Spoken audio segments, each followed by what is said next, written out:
What's up guys? Welcome back to my YouTube channel. This is Cecile. Ang pinaka-worst at pinaka-hindi ko makakalimutan na nangyari sa akin ay yung nagkaroon ako ng anxiety symptoms na hindi ako anxious. Kasi usually guys, pag umaatake yung anxiety ko, yung mga anxiety symptoms ko, meron akong anxiety. Alam ko na meron na akong anxiety. Pero yung hindi ako anxious tapos meron akong physical symptoms, yun yung worst na naramdaman ko.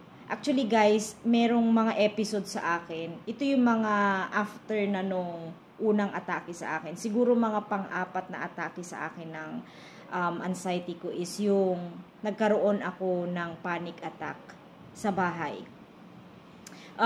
One time yung nangyari sa akin, yung pagising ko ng umaga, tapos umagang-umaga yung masarap yung tulog ko, tapos pagkagising ko guys, yung basa yung paa ko, yung kamay ko, tapos nanginginig ako, tapos pagising ko may hilo ako, tapos after nun, meron na akong parang nagpapalpitate, nag-uumpisa ng magpalpitate ako. Yun yung time guys na pumunta ako sa hospital noon, kasi unlimited siya, hindi huminto yung dizziness ko.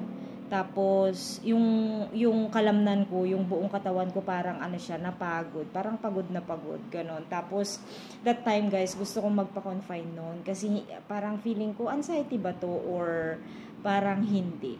So, ang pagkakaroon ng anxiety kasi guys, kahit na alam mo nang may anxiety ka, kapag meron kang naramdaman sa katawan mo na kakaiba, or may naramdaman ka na the same ng physical symptoms ng anxiety, parang nag-worry ka, yung worry mo unlimited siya. So, gusto mo, pumunta ka sa hospital sa doktor kasi safe ka, kasi merong mag-aalaga sa'yo, may mag-check ng mga vital signs mo, ilalaboratory ka. Yun yung thought ko guys. Pagka pumunta ako ng hospital, ilalaboratory ako, ECG ako, X-ray ako, ultrasound, lahat-lahat check sa akin. Parang kampante ako pag ginagawa sa akin yun. So, that time guys, matindi pa yung akin kasi yung panlalamig ng kamay at paa ko, hindi ko alam na parang feeling ko yun yung parang last day ko na. Ganun yung pakiramdam ko guys. Yun yung siya sa panic attack. Panic attack yung mga simptomas noon. After nun, parang yung likod ko parang masakit pa, yung mga dito ko, parang yung kalamnan ko talaga totally na, walang ka-energy, ganon. Yung atake sa akin nun guys, hindi ako anxious eh. Wala akong anxious, pero yung physical symptoms, yung simptomas sa katawan ko, nararamdaman ko siya. Mula ulo hanggang paa. Kaya ang ko noon, nag-worry pa nga ako noon. Buti na lang nandito ako sa parents ko that time. So yung nanay ko, tinutulungan ako na tapos pinatawag ko na yung kuya ko. Nag-worry na ako. Gusto ko nang pumunta sa hospital, ganun. Kaya dinala ako sa hospital that time. Tapos kahit na noon guys na may nangyari na sa akin noon, na na-hospital na ako dati, parang back to basic na naman ako, back to zero ako. Na yung feeling ko,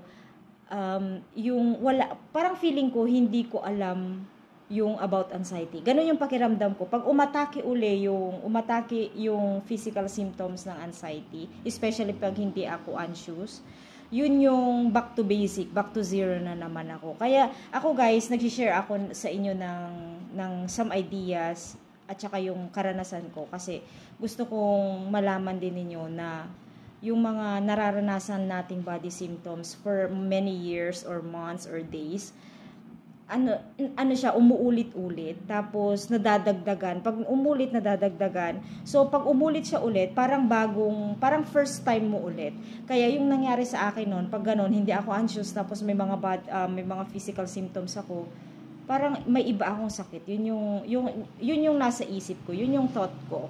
Kaya, sa akin guys, yun yung worst. Kasi pag alam ko may anxiety na ako, of course, may physical symptoms. Pero yung hindi ka anxious, tapos may physical symptoms ka, yun yung nakakatakot.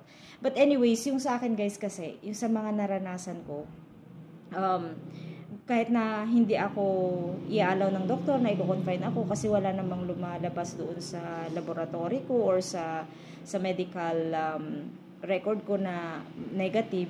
So pinapauwi ako. Pero ang pag-uwi ko guys, ito yung worst. Pag umuwi ako, after noon, after few hours or the next day, nandun pa rin siya. Meron pa rin siyang mga physical symptoms na nag-i-stay. Bakit nangyayari yun guys? Yung physical symptoms na naranasan ng isang taong may anxiety is yung parang feeling mo nandyan siya lagi na parang mangyayari ulit sa akin. So paggising mo, especially in the morning kasi mataas yung cortisol natin pag umaga, parang feeling mo nandyan ulit siya. Uulit siya ulit. Kung ano yung naramdaman mo kahapon, ganun ulit siya. Uulit siya ulit. Kaya yung iba guys, yung sa akin kasi, matindi sa akin yung dizziness ko, yung pagkahilo ko, matindi. Yung lightheadedness, yung parang nagfo-float ako. Yun yung mga pakiramdam ko na hanggang ngayon guys, pag medyo alam kong may anxiety ako, umaatake yun. Pero yung iba guys, meron din yung mga digestive issues. Sa tiyan naman, iba-iba. Yung feeling mo parang may diarrhea ka, feeling mo parang kang nakakain ng pagkain na hindi ng tiyan mo, kaya ng tiyan mo, ganon.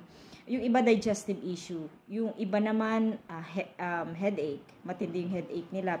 Feeling mo, yung iba feeling nila may vertigo sila, may migraine, pero headache, ordinary headache na nag-i-stay siya dyan because of your anxiety. Yung sa akin guys, more on a little bit of headache and dizzy spells, which is sa akin talagang may ganon. Hanggang ngayon na namamanage ko siya, kaya nagiging lightheadedness na lang ako pag minsan. Especially ngayon, pag mainit, sa sobrang init, nagiging sensitive. So, yung mga taong may anxiety guys, very aware siya, or yung katawan natin, yung nervous system natin, nagre-react siya ng mas matindi kaysa sa mga taong walang anxiety. So, yung nervous system natin, nagre-respond siya kaagad. Very sensitive yung nervous system ng isang taong may anxiety. Kaya nga guys, nagkakaroon tayo ng physical symptoms kasi yung nervous system natin, nagfa-function siya ng matindi, ng too much, kumpara sa mga taong walang anxiety. So, tayo guys, sa mga nakakaranas or may anxiety, kailangan ma-inform nyo, kailangan malaman nyo guys na tayo ay very sensitive tayo sa lahat. Sa tunog, sa pakiramdam o sa mga kausap, sa mga tao sa environment natin. Na kahit na yung iba, minsan nagiging sensitive tayo. Kaya nga nagkakaroon ng irritability, di ba? Irritable. Kasi aware tayo sa kung ano yung sinasabi. Kailangan ganito, kung ano yung nasa isip natin, yun na yun. Kasi, ang mga taong may anxiety guys, very very aware sila, very, how do you call that, very sensitive sa everything. Dati guys, nung unang atake sa akin ng anxiety, nung nagtagal sa akin siguro, I was suffering for months noon, nagsasuffer ako ng months, pati ilaw dati or yung sikat ng araw, nagiging sensitive ako dati. Kaya yung mga yun guys, sa mga karanasan kong yun, marami akong pinagdaanan. Siguro, kanya-kanya kasi guys, yung iba rin ang atake sa kanila. Pero may mga simptomas na halos parehas. Pero depende sa katawan ng tao yung mga response. Siguro may mga iba dyan sa inyo, mas nakakaranas ng mga back pain, digestive issue, palpitation.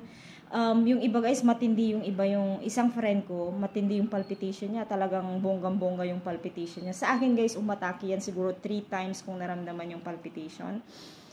Pero yung sa akin guys, more on dizzy spells, headache. Yung palpitation ko, pag todo na yung panic ko, yun yung palpitation, yung big one shot talaga yung palpitation niya, yung feeling mo talaga may maaatake ka ng puso, parang ganun. So, yun guys, mga physical symptoms na yon ay parang naranasan ko siya talaga, pero nakakatakot kasi pag hindi ka anxious, tapos may mga physical symptoms ka, so mag-iisip ka ngayon na meron kang ibang sakit. So, it's not easy for us sa ating mga nagkaroon ng anxiety. Kaya, kapit lang kayo guys, and kailangan ma-educate tayong lahat na kung ano yung mga nararanasan ng iba, nararanasan ko, nararanasan ng ibang tao, para malaman nila ano yung mga, hindi lang kayo nag-iisa at hindi lang kayo yung lumalaban. So anyways guys, thank you sa pagtangkilik or panonood ng aking video. Sana guys nakakatulong ako sa inyo at na-inspire ko kayo. Hindi kayo nag-iisa, nandito rin ako, lumalaban pa rin hanggang ngayon. Thank you and I'll see you guys again.